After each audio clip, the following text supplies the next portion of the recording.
ଜଗନ୍ନାଥ ଦର୍ଶକ ବନ୍ଧୁ, ଆଜିର ପ୍ରଥମ ପ୍ରଶ୍ନ। ପ୍ରଥମ ଓଡ଼ିଆ ଚଳଚ୍ଚିତ୍ର ସୀତା ବିବାହ କେବେ ପ୍ରକାଶ ପାଇଥିଲା? ଅପସନ୍ ଏ 1933 ମସିହା, ଅପସନ୍ ବି 1928 ମସିହା, ଅପସନ୍ ସି 1932 ମସିହା, ଅପସନ୍ ଡି 1936 ମସିହା।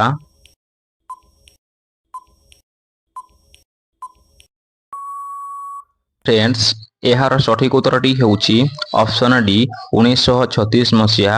ଫ୍ରେଣ୍ଡସ୍, ଏଠାରେ ଆପଣମାନେ ଆଉ କିଛିଟା ପଏଣ୍ଟ ମନେ ରଖନ୍ତୁ।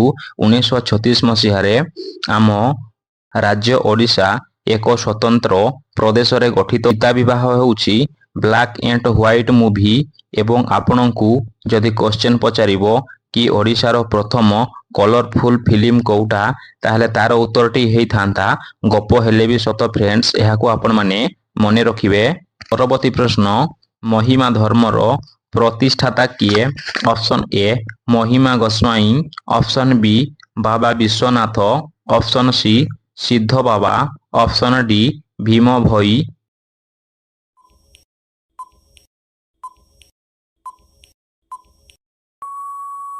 ଏହାର ସଠିକ୍ ଉତ୍ତରଟି ହେଉଛି ଫ୍ରେଣ୍ଡସ୍ ଅପସନ୍ ଏ ମହିମା ଗୋସ୍ୱାଇଁ। ପରବର୍ତ୍ତୀ ପ୍ରଶ୍ନ ଫ୍ରେଣ୍ଡସ୍।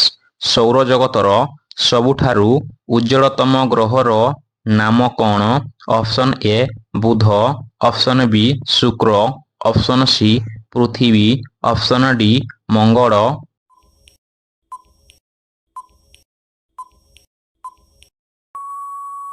ଏହାର ସଠିକ୍ ଉତ୍ତରଟି ହେଉଛି ଅପସନ୍ ବି ଶୁକ୍ର। ଫ୍ରେଣ୍ଡସ୍, ଏଠାରେ ଆପଣମାନେ ଆଉ କିଛିଟା ପଏଣ୍ଟ ମଧ୍ୟ ଜାଣି ନିଅନ୍ତୁ। ଆମ ସୌରଜଗତରେ ବର୍ତ୍ତମାନ 8ଟି ଗ୍ରହ ରହିଛନ୍ତି। ସେଗୁଡ଼ିକ ହେଉଛନ୍ତି ବୁଧ, ଶୁକ୍ର, ପୃଥିବୀ, ମଙ୍ଗଳ, ବୃହସ୍ପତି, ଶନି, ୟୁରେନସ୍, ନେପଚୁନ୍। ଏଥିମଧ୍ୟରୁ ସବୁଠାରୁ ଛୋଟ ଗ୍ରହର ନାଁ ହେଉଛି ବୁଧ ଏବଂ ସବୁଠାରୁ ବଡ଼ ଗ୍ରହର ନାଁ ହେଉଛି ବୃହସ୍ପତି। କୁ ଆମର ନାଲି ଗ୍ରହ କୁହାଯାଏ ଏବଂ ଅପସନ୍ ସି ଯୋଉଟାକି ପୃଥିବୀ, ଏହାକୁ ଆମର ନୀଳ ଗ୍ରହ କୁହାଯାଏ। ଏହି ପଏଣ୍ଟ ଗୁଡ଼ାକୁ ମଧ୍ୟ ଆପଣମାନେ ମନେ ରଖିବେ ଫ୍ରେଣ୍ଡସ୍। ପରବର୍ତ୍ତୀ ପ୍ରଶ୍ନ। ଆଲୋକ ଶ୍ଳେଷଣ ପାଇଁ କେଉଁ ଗ୍ୟାସ୍ ଆବଶ୍ୟକ ହୋଇଥାଏ? ଅପସନ୍ ଏ ଅମ୍ଳଜାନ, ଅପସନ୍ ବି ଯବକ୍ଷାରଜାନ, ଅପସନ୍ ସି ଅଙ୍ଗାରକାମ୍ଳ, ଅପସନ୍ ଡି ଆମୋନିଆ।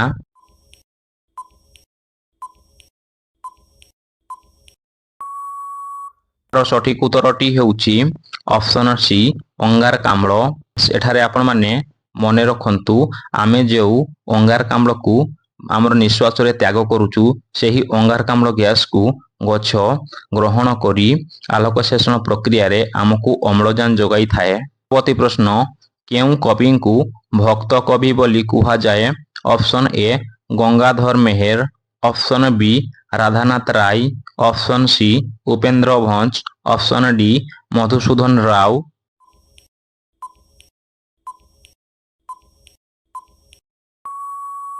ଏହାର ସଠିକ୍ ଉତ୍ତରଟି ହେଉଛି ଅପସନ୍ ଡି ମଧୁସୂଦନ ରାଓ। ଏଠାରେ ଆଉ କିଛିଟା ପଏଣ୍ଟ ମଧ୍ୟ ଜାଣି ନିଅନ୍ତୁ। ଗଙ୍ଗାଧର ମେହେରଙ୍କୁ ସ୍ୱଭାବ କବି ବୋଲି କୁହାଯାଏ। ଆମର ଯୋଉଟା ଅଛି ଅପସନ୍ ବି ରାଧାନାଥ ରାୟଙ୍କୁ ଆମର କବି ବର ବୋଲିକି କୁହାଯାଏ ଏବଂ ଅପସନ୍ ସି ଉପେନ୍ଦ୍ର ଭଞ୍ଜ, ଏହାଙ୍କୁ ଆମର କବି ସମ୍ରାଟ ବୋଲିକି ମଧ୍ୟ କୁହାଯାଏ। ପରବର୍ତ୍ତୀ ପ୍ରଶ୍ନ। ପୃଥିବୀର ସର୍ବାଧିକ ଚାହା ଉତ୍ପାଦନକାରୀ ଦେଶ କେଉଁଟି? Option A Ukraine, option B France, option C Bharat, option D Iraq.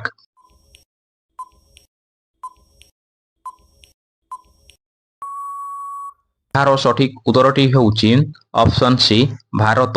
Friends, ଏଠାରେ ଆପଣଙ୍କୁ ଯଦି କ୍ୱେଶ୍ଚନ୍ ପଚାରିଥାନ୍ତା କି ଭାରତର ସବୁଠାରୁ ଅଧିକ ଚାହା ଉତ୍ପାଦନକାରୀ ରାଜ୍ୟ କେଉଁଟା, ତାହେଲେ ତାର ଉତ୍ତର ହେଇଥାନ୍ତା ଫ୍ରେଣ୍ଡସ୍ ଆସାମ। ତାକୁ ବି ଆପଣମାନେ ମନେ ରଖନ୍ତୁ, ମେ ବି ଆପଣଙ୍କୁ କ୍ୱେଶ୍ଚନ୍ ପଚାରି ଦେଇପାରେ। ପରବର୍ତ୍ତୀ ପ୍ରଶ୍ନ।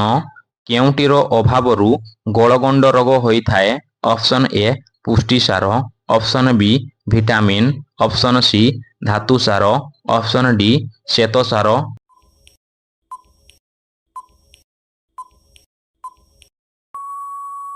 ତାର ସଠିକ୍ ଉତ୍ତରଟି ହେଉଛି ଅପସନ୍ ସି ଧାତୁସାର। ଫ୍ରେଣ୍ଡସ୍, ଆପଣମାନେ ଏଠାରେ ଜାଣି ନିଅନ୍ତୁ, ଯଦି ଆମେ ମେନଲି କହିବା ଗଳଗଣ୍ଡ ରୋଗ ଆମର ଆୟୋଡିନ ଅଭାବରେ ହୋଇଥାଏ। ଏହି ରୋଗ ପାହାଡ଼ିଆ ଅଞ୍ଚଳରେ ଅଧିକାଂଶ ଦେଖାଯାଏ।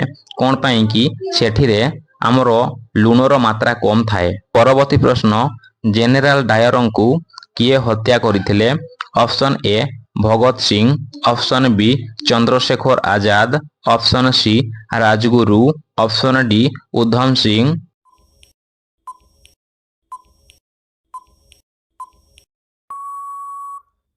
ଏହାର ସଠିକ ଉତ୍ତରଟି ହେଉଛି ଅପସନ୍ ଡି ଉଧମ ସିଂ।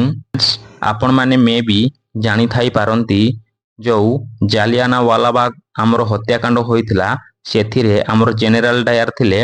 ତ ସିଏ କ'ଣ କହିଥିଲେ ନା ତାଙ୍କୁ ଗୁଳି ଚଳାଇବା ପାଇଁ ନିର୍ଦ୍ଦେଶ ଦେଇଥିଲେ।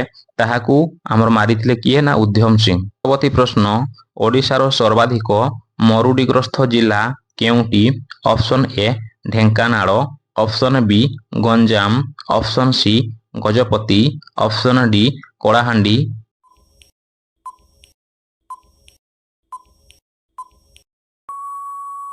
ସଠିକ ଉତ୍ତରଟି ହେଉଛି ଅପସନ୍ ଡି କଳାହାଣ୍ଡି। ଭାରତର ଡିଜିଟାଲ ଇଣ୍ଡିଆ କାର୍ଯ୍ୟକ୍ରମ କେବେ ଆରମ୍ଭ ହେଲା? Option A 2012, option B 2015, option C 2018, option D 2010।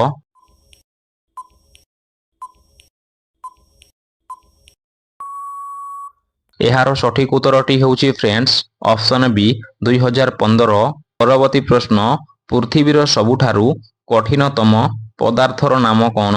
Option A ଲୁହା, ଅପସନ୍ ବି ସୁନା, ଅପସନ୍ ସି ହୀରା, ଅପସନ୍ ଡି ପଥର।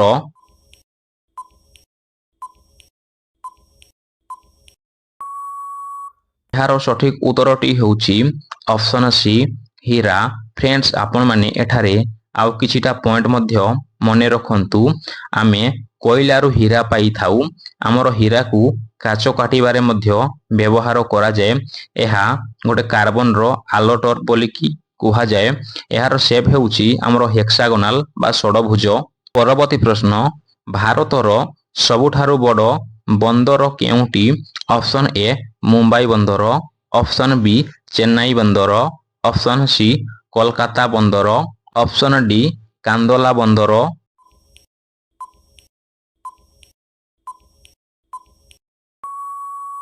ଏହାର ସଠିକ ଉତ୍ତରଟି ହେଉଛି ଅପସନ୍ ଏ ମୁମ୍ବାଇ ବନ୍ଦର। ଏହି ବନ୍ଦରର ନାଁ ହେଉଛି ଜବାହରଲାଲ ନେହେରୁ ବନ୍ଦର।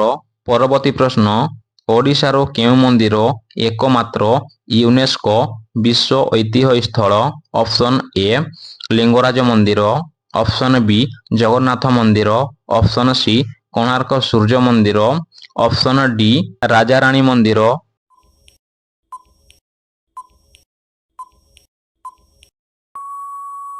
ଏହାର ସଠିକ ଉତ୍ତରଟି ହେଉଛି ଅପସନ୍ ସି କୋଣାର୍କ ସୂର୍ଯ୍ୟ ମନ୍ଦିର।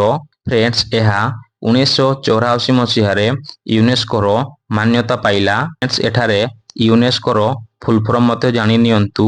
ଏହାର ଫୁଲ୍ ଫର୍ମ ହେଉଛି United nation's educational scientific and cultural organisation. ଏହାର ହେଡକ୍ୱାର୍ଟର ପ୍ୟାରିସରେ ଅବସ୍ଥିତ। ଏହାକୁ ମଧ୍ୟ ଆପଣମାନେ ମନେ ରଖିବେ ଫ୍ରେଣ୍ଡସ୍। ପରବର୍ତ୍ତୀ ପ୍ରଶ୍ନ, ଦ୍ୱିତୀୟ ବିଶ୍ୱଯୁଦ୍ଧ କେବେ ହୋଇଥିଲା? ଅପସନ୍ ଏ 1939 ମସିହା, ଅପସନ୍ ବି 1940 ମସିହା, ଅପସନ୍ ସି 1943 ମସିହା, ଅପସନ୍ ଡି 1955 ମସିହା।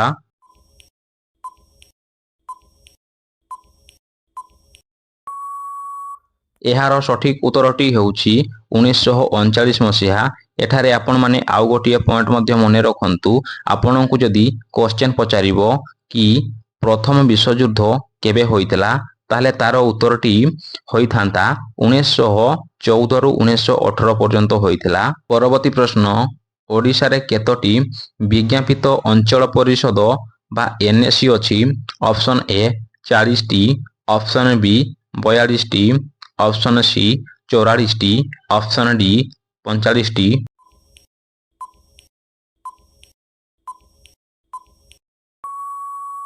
ଏହାର ସଠିକ ଉତ୍ତରଟି ହେଉଛି ଫ୍ରେଣ୍ଡସ୍ ଅପସନ୍ ଡି 45ଟି। ଆପଣମାନେ ଏନ୍ଏସିର ଫୁଲ୍ ଫର୍ମ ମଧ୍ୟ ଜାଣି ନିଅନ୍ତୁ।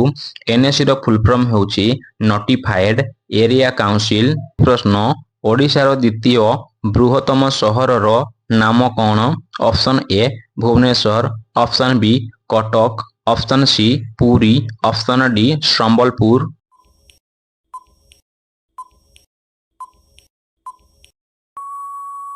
সঠিক উত্তরটি ହେଉଛି ଅପସନ୍ ବି କଟକ। ଫ୍ରେଣ୍ଡସ୍, ବର୍ତ୍ତମାନ ଓଡ଼ିଶାର ବୃହତ୍ତମ ସହରର ନାଁ ହେଉଛି କଟକ। ପରବର୍ତ୍ତୀ ପ୍ରଶ୍ନ, ଆହେ ଦୟାମୟ ବିଶ୍ୱବିହାରୀ ପ୍ରାର୍ଥନା କିଏ ଲେଖିଥିଲେ? Option A Satyajit Baral, option B Ramakrishna Nanda, option C Laxmikanta Mohapatra, option D Radhanath ରାୟ।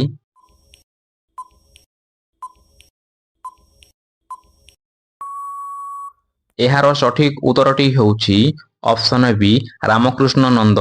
ପରବର୍ତ୍ତୀ ପ୍ରଶ୍ନ, ରାଷ୍ଟ୍ରପତି ନିଜର ଇସ୍ତଫା ପତ୍ର କାହାକୁ ଦେଇଥାନ୍ତି? Option A high court, option B ଉପରାଷ୍ଟ୍ରପତି, ଅପସନ୍ ସି ମୁଖ୍ୟମନ୍ତ୍ରୀ, ଅପସନ୍ ଡି ପ୍ରଧାନମନ୍ତ୍ରୀ।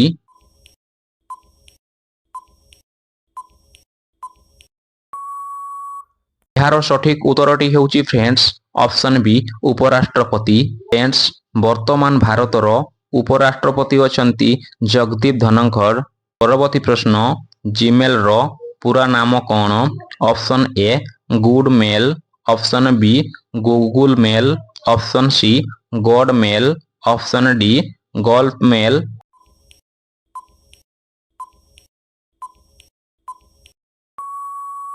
ଏହାର ସଠିକ ଉତ୍ତରଟି ହେଉଛି friends option B Google mail. ପରବର୍ତ୍ତୀ ପ୍ରଶ୍ନ, ତାମ୍ପରା ହ୍ରଦ ଓଡ଼ିଶାର କେଉଁ ଜିଲ୍ଲାରେ ଅବସ୍ଥିତ? Option A Puri, option B Khordha, option C Ganjam, option D Cuttack.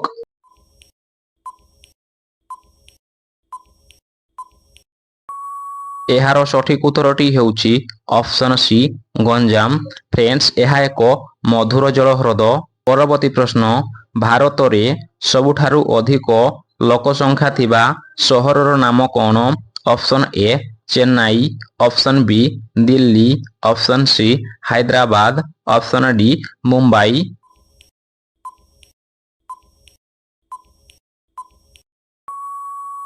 Friends, ଏହି ପ୍ରଶ୍ନଟି ଆପଣମାନଙ୍କ ପାଇଁ ରହିଛି। ଆପଣମାନେ ଏହାର ଉତ୍ତରଟିକୁ କମେଣ୍ଟ ବକ୍ସ ମାଧ୍ୟମରେ କମେଣ୍ଟ କରିବେ।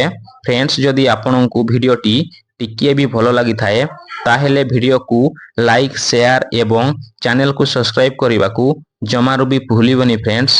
ଦେଖା ହେବା ପରବର୍ତ୍ତୀ ଭିଡ଼ିଓରେ। Thank you friends.